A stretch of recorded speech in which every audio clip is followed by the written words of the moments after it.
New shockwaves along the southern U.S. border are shaking the Trump White House. John Sanders resigned today as acting head of U.S. Customs and Border Protection. He quit amid heavy criticism of migrant children being held in filthy conditions, and as the U.S. House of Representatives moved to approve emergency funding. We'll take a closer look right after the news summary. In the day's other news, President Trump and Iran's President Hassan Rouhani traded insults and tough talk over new sanctions imposed by the U.S. The targets announced Monday included Ayatollah Ali Khamenei, who is Iran's supreme leader. Today, Rouhani called the move outrageous and idiotic. In a televised address, his audience laughed as he mocked the White House and said it is, quote, afflicted by mental retardation. This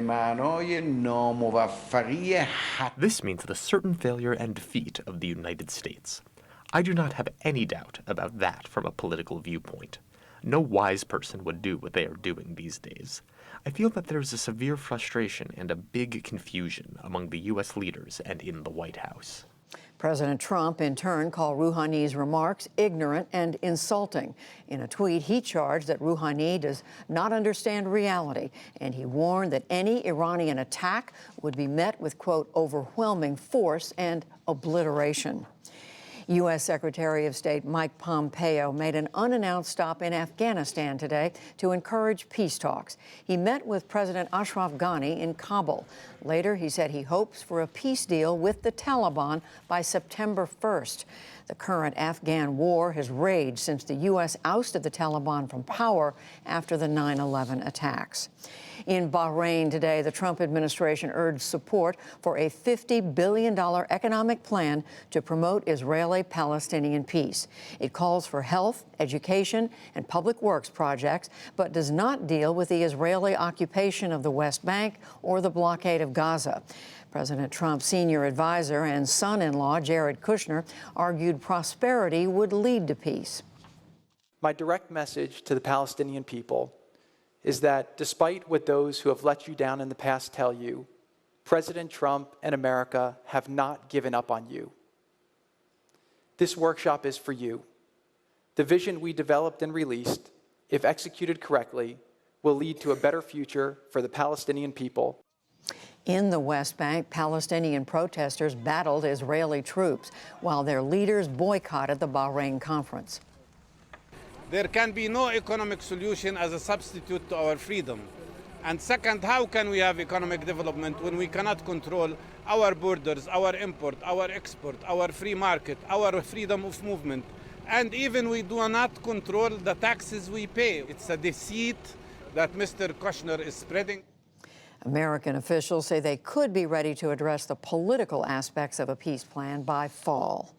Europe sweltered today as a potentially historic heat wave gripped much of the continent. In Germany, zookeepers hosed down overheated elephants in Berlin, where temperatures reached 93 degrees. And authorities in France began taking steps to help the elderly cope. Temperatures in some places could reach 104 to 105 degrees this week. Flood damage along the Mississippi River corridor will total at least $2 billion. An advocacy group for river communities says that is expected to increase as much of the region remains well above flood stage. Heavy snow melt and repeated rain have led to record flooding from Iowa to Louisiana since early in the year. Back at the White House, Stephanie Grisham was named today as White House press secretary and communications director. She's the longtime spokeswoman for First Lady Melania Trump. The president said Grisham will be a great fit in her new roles. She's here. She knows everybody. She actually gets along with the media very well, as you know. A lot of the folks in the media like her very much, and I think she's going to be fantastic. I think she's going to do a great job. So I offered her the job this morning, and she accepted. Grisham succeeds Sarah Sanders, who is stepping down at the end of this month. The president today awarded the Medal of Honor to a former Army staff sergeant from the Iraq War era. David Bellavia is the first living veteran of that conflict to receive the nation's highest military award. He risked his life repeatedly to save his platoon in Fallujah in 2004. City supervisors in San Francisco have voted to ban the sale and distribution of e-cigarettes. Today's decision makes it the first American city to take that step. Enforcement would begin early next year. San Francisco is home to Juul Labs. That is the biggest producer of e-cigarettes in the country.